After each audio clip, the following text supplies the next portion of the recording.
Good evening, everyone. Thank you for joining us on this Tuesday night. Hope you're doing well. Tonight we're going to be continuing on with some very basic exercises to help better tighten up your bojitsu. We're also going to be looking at a kata that was on request. And it works out pretty well because the kata that we're going to be working on ties in with the basic exercise that we're going to be starting with. So if you're new to this stream, if this is the first video you watched, I'm going to invite you to go back to the other live videos that we've done here over the last couple weeks, and you'll see that we began with some 6-foot staff or rope shaku bojitsu, really covering some core fundamental drills and exercises that we use here at our dojo in New York to get better, to become stronger, to become faster, to be more accurate in our forms, so on and so forth. As you probably heard me discuss before, if you've watched any of my videos prior, that training has to be done with a training partner, and you do need to have your form in place. You need to focus on a specific series or sequence of details in your training. First comes form. If you just start throwing a bow around and you do it in the air, then that's great. But you're just doing combinations like any talented child with a baton, and you're just kind of spinning the thing around, and that's all good. But when you start to incorporate someone else with a specific set of skills and their timing, their rhythms, their movement, coupled all that with their intention, now you've got a whole different set of variables that you're dealing with. So hopefully we're going to introduce some of that today. And I would encourage you to introduce that if you're not already doing it in your own personal training. It's okay to study bojitsu solo. It's okay to study the combinations and the movements. But to truly understand the kakihiki, as we often refer to it in the martial art that I study, the tactics, the timing, the strategy, the rhythm, you need to have different people coming at you with intent. This is really important. So hopefully I'm able to capture some of that in tonight's training. As always, I try to, when I teach, when I train, try to do so with skilled students as well. So fortunate tonight, once again, to have Peter here. And we're going to be looking at just Chudan uke for bojitsu. And this is going to be receiving with mid-level strikes. So Pete's going to be coming at me with like a douchi strike, coming at me, striking at my center. So like mid-level strikes. And as you may have heard in the last couple of videos, it's really important that you understand how to handle and manage the sword, because that's where all of the kata and the forms for our bojitsu are built upon. Someone with a sword, an edged weapon, you're taking advantage, capitalizing on the use of distance with the bow. So unless you have someone, like I just said, with intention, with different sets of skills, and knows how to use a sword, then you're only going to get to a certain level with your bojitsu. So it's really important that you and your training partner, that you work through managing a bow with a sword. That way you can train with better honesty and more pressure and better intention. I hope this all makes sense. I know it's a lot. If you have any questions, go ahead and put them down below. But let's get started. Pete? Okay. So we'll start off slow. Pete's just going to be in basic Seigan no Kamae or Chudan no Kamae. It makes no difference. And very similar to the Jodan Nagashi that we saw in the previous lessons, I'm going to be doing Chudan Nagashi as he strikes douchi. The important thing here, though, is as I move into him, I'm still turning the blade slightly so that the direction of the blade is at him. If he continues to move forward, he's going to move into the blade. Or if I continue to move forward on his recoil, pursuing him, the blade will be in alignment with his body. Okay, that's the first thing. The second thing, and unique to this specific strike, let's do it again, Pete, is the height of your body. In this one, when he strikes low, you need to really get low. Where before, Pete, let's just do Tento Menuchi. Where before, you may remember this movement, like this. Well, as you can see, I still have my knees bent. I'm somewhat low. Principles are all the same here. But now, let's look at Douchi. You'll see here, when I see he's coming in low, I have to get exceptionally lower. I'd also like maybe encourage you, Pete, to try to kind of keep it as deep as possible and force me to get low. Okay, let's go back to this position. The reason why I need to be low here like this is because if I'm here, you'll notice that my right hand may actually be higher than his left hand. And in this case, this is going to be a problem. So the proper way to receive Chudan is to make sure that your operating hand is lower than his lowest hand. Your highest hand has to be lower than his highest hand. Your highest hand has to be lower than his lowest hand. Anyhow, don't do this. Okay? So this position here. Then move back, and we'll do it again on the opposite side. And once again, start off very low, and just start off with just stepping and shifting side to side. Very low, swords in alignment with him, side to side.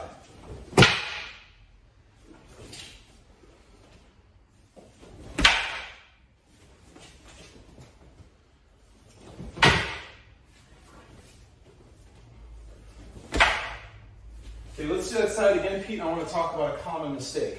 Common mistake in leaning. Like this. This is a big error.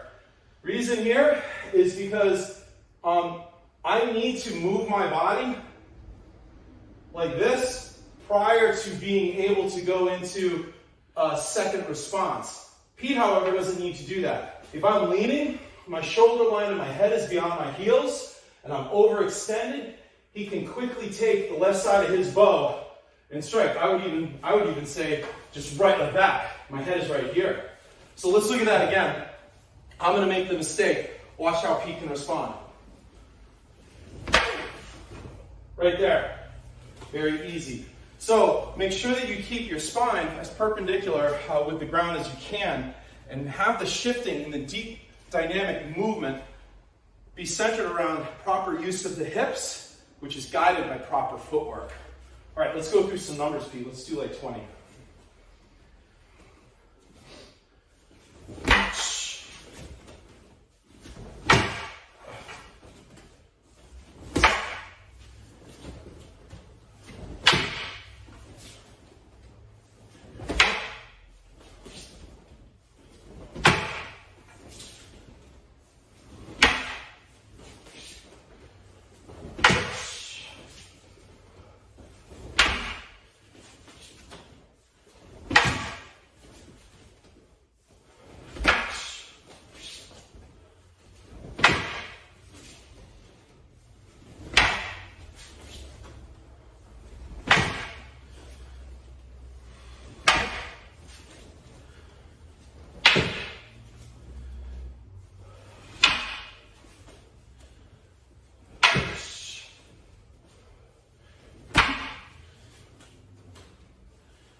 Okay.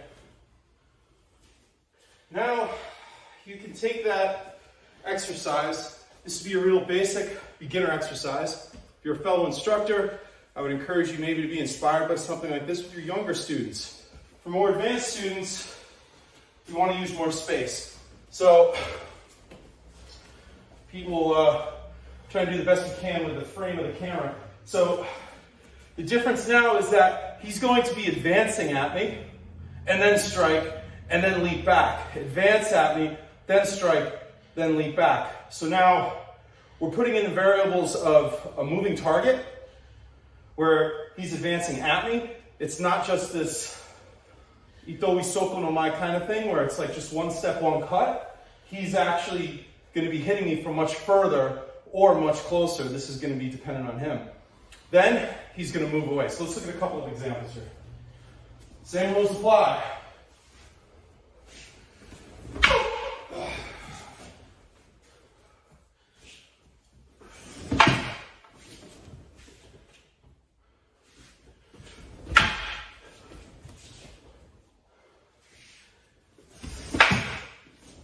Good. All right. Now, let's look at that same exercise We're not going to do that. We're going to go back to the beginning, but now we're going to look at adding some pressure into the technique. So, same thing. 1, then from here, cross step advancing in to apply pressure or a cut.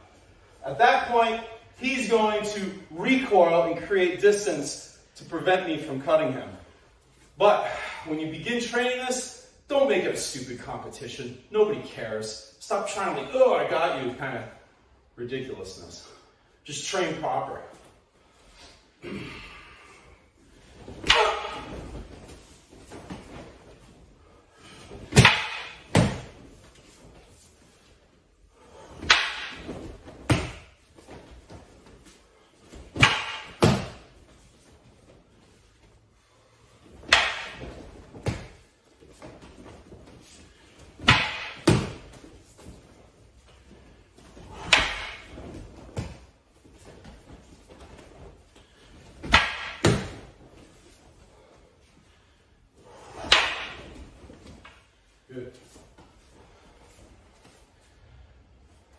Okay, now, again, we could do those sets of 20, sets of 50, sets of 100.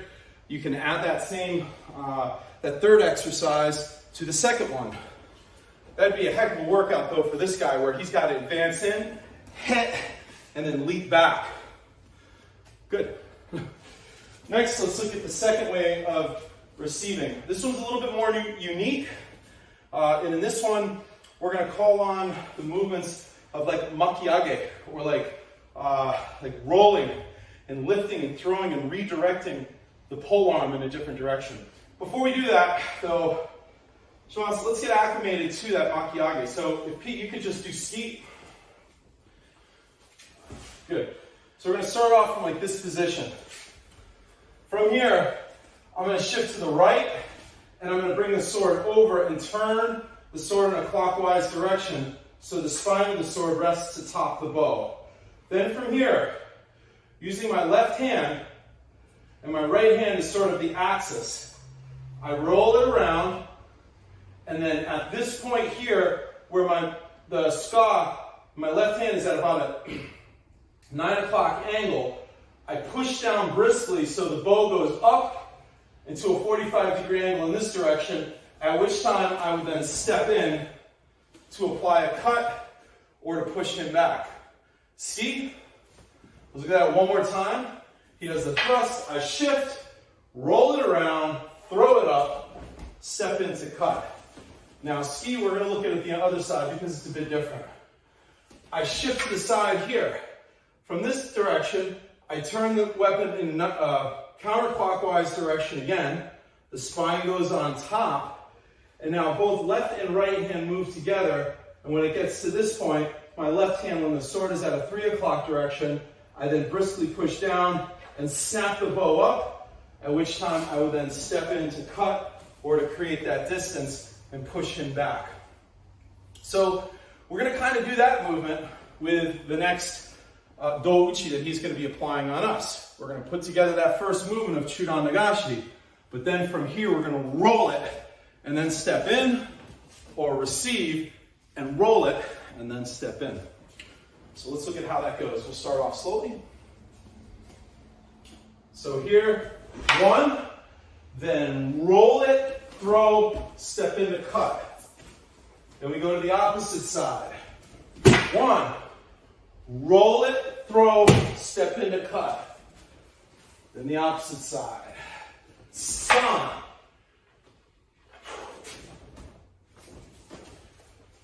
Shi. Now remember, let's go back to the do. Oh, yeah. Go.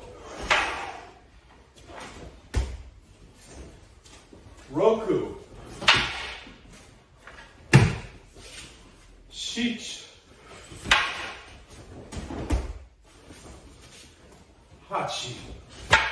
Dochi, please. Please go.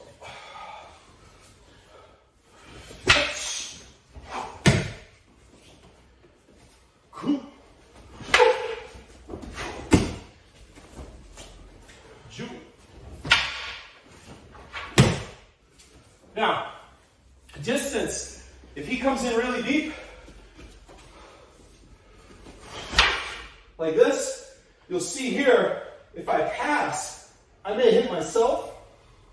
What we may want to do in this movement is pull the leg back and then step in like that.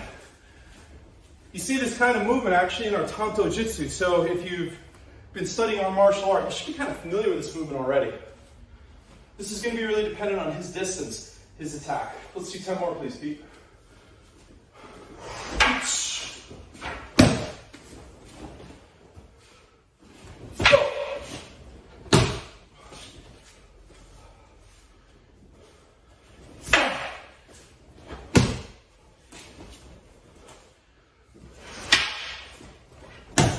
Sheep.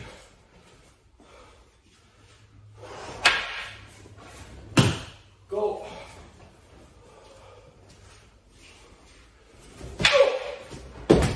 Look.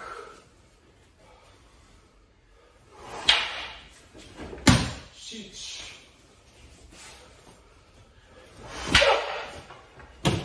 Hutch.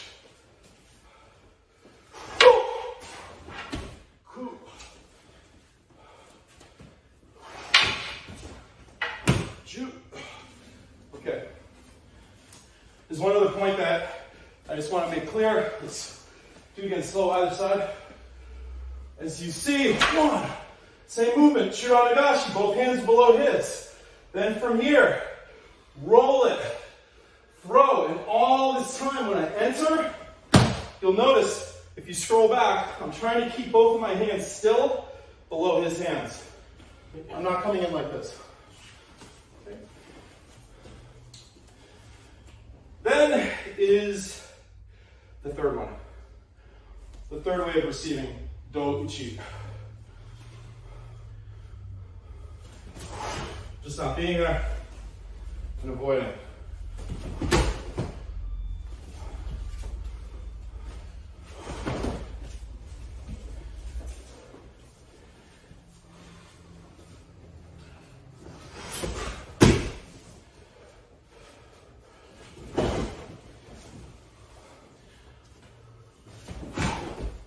Alright, we're good. Again, same side, please. Do it again. Good, got it.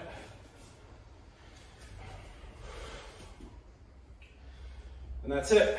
These are 3 ways that you're going to use, you should train, or at least maybe be inspired to train from, for receiving powerful strikes to do with the bow. Now what I'd like to do is go into the Kata, Gorin Kudaki. Gorin Kudaki. This technique is from the Sabaki gata of the Kukishin Ryu Bojutsu. And I think you're going to quickly see why you're able to tether those last few exercises nicely to this technique. Gorin Kudaki references the kyusho, gorin, or the navel. And the meaning of the technique is to crush the gorin, crush the navel. And you're going to be doing a sequence of 6 strikes to gorin. Now we're going to look at these a couple different ways that I learned the technique, but the principle is going to be the same. And at the end, I'm going to share with you a bit of a variation where we're still doing the same mechanics, except our hands are just going to be used a little bit differently. So hopefully you'll be able to follow along this. Now, Gorin Kudaki, Pete, if you want to grab a boken, please. Gorin Kudaki is quite simple. We begin in Kyoen no Kamae, like this, or referred to as Wangetsu also, along with a couple of other names, but we commonly refer to this Kamae as Kyoen no Kamae. The kata is simple. Deep posture, well, if I was just to do it on YouTube and demonstrate it, it would look quite simple. But the principle that's just a little bit below the surface is almost impossible to see, and hopefully I'm going to be able to display that in the video here this evening. So, Kyoen no Kamae. From this position, the left hand pulls and you strike powerfully through the body to gorin. Now, when I first learned this with Sensei, he explained it's as though you're throwing something. So you don't want to have the movement of an axis. So you're not just doing like this standard basic douchi. You're actually extending outward, and you're kind of like using the rotational weight or the centrifugal force of the weapon as it extends outward, and you powerfully position yourself like this. The next movement is to release the back hand and do it again. 2. Then release the back hand, and you'll notice that as I'm releasing the back hand, my body weight is coming back. 3. Body weight comes back. 4. Body weight comes back. 5. Body weight back. 6. And I can't emphasize enough with this kata because the whole principle, from my understanding, surrounds this. That you are not just striking like this. You are extending outward as though you're throwing something. Outward. Then back like you're loading to throw something, and extend. Back, extend. Back, extend. Back, extend. And then back to Kyoda no Kamae. That's it. So let's break this down. Let's look at the technique.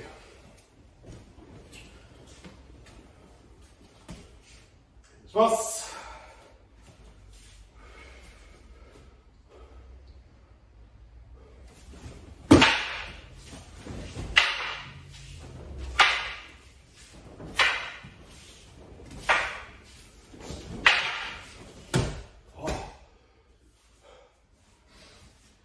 Balance there at the end. Again.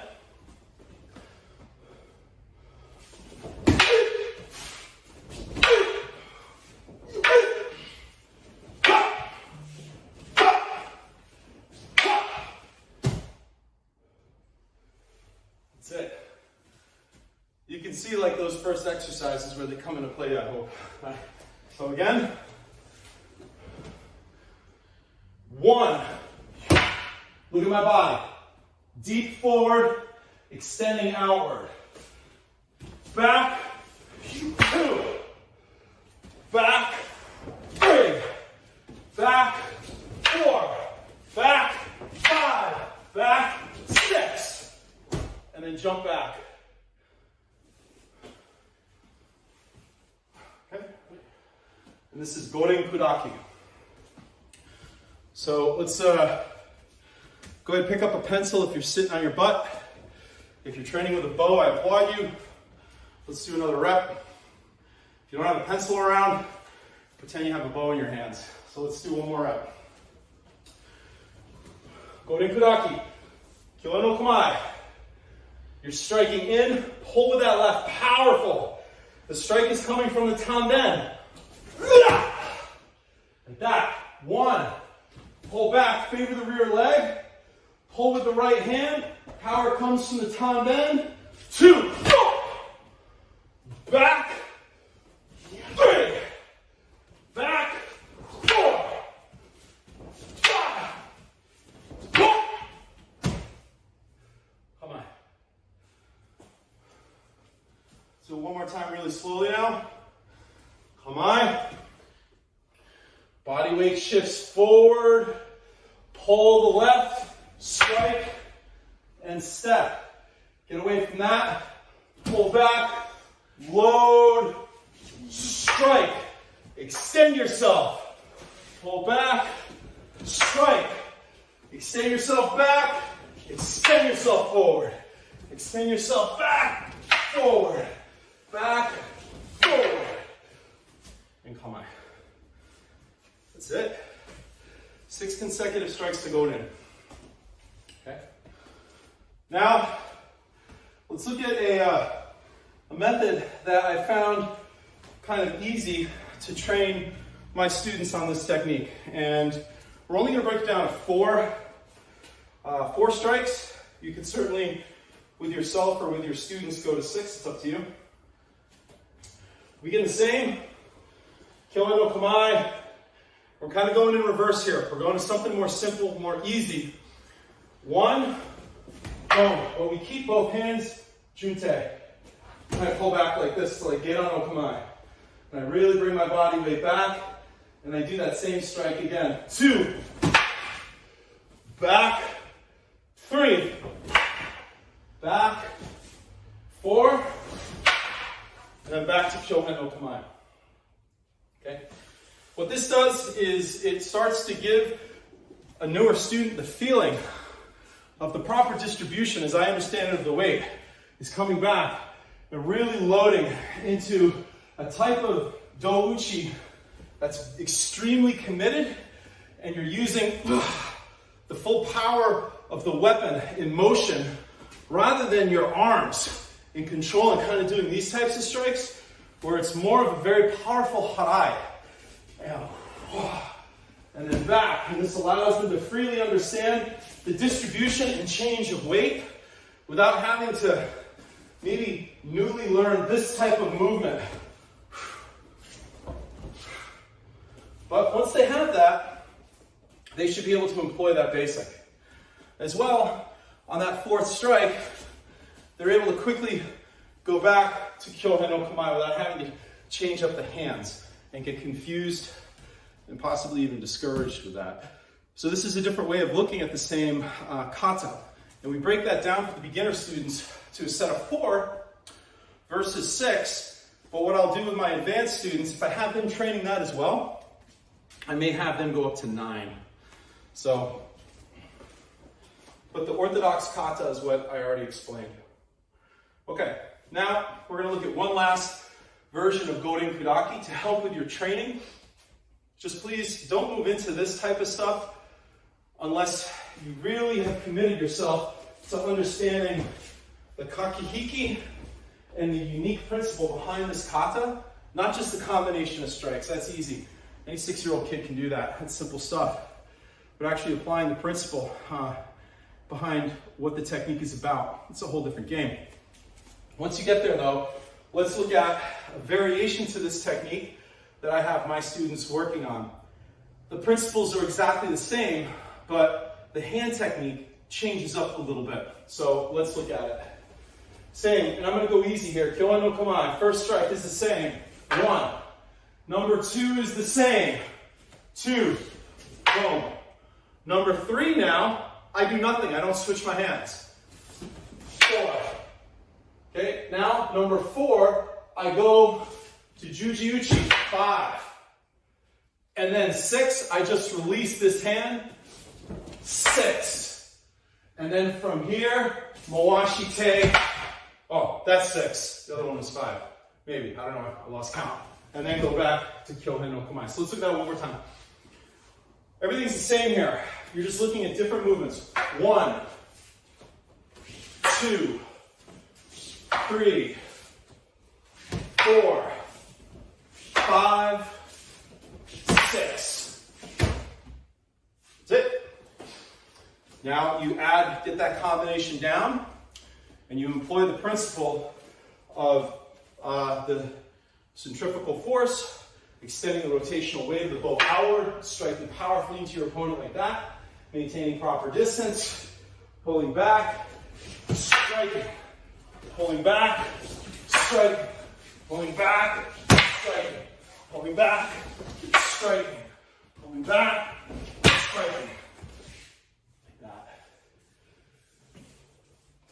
And there you have what I consider to be a sound variation and also a responsible variation of Gorin Kudaki.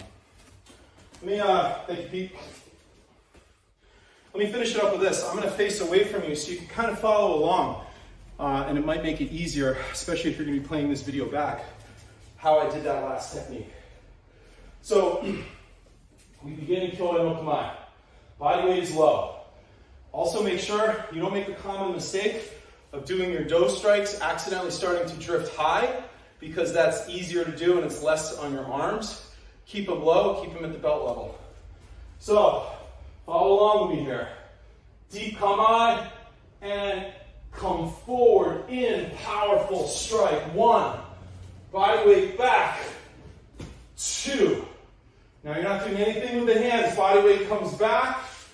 3. Throw the bow forward. Body weight comes back, both arms come over the head. Step in, advance like you're throwing. Then, body weight comes back, release the back hand, strike. Body weight comes back, both arms come up. Moashite, doch. Then jump back to Kyoe no Kamae and do it again. So again, Kyoe no Kamae. 1, release the back hand. 2, this is same up to this point as the orthodox technique. Now we change. 3, 4, 5, 6.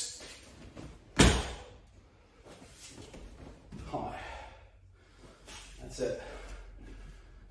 So we've looked at 3 different ways of doing the kata, Gorin Kudaki, to crush the Gorin. Before that, we got warmed up with ways to properly receive with Chudan uke. Whether you receive like a Chudan nagashi, or you receive like a Chudan nagashi that moves into like a Makiage and you enter.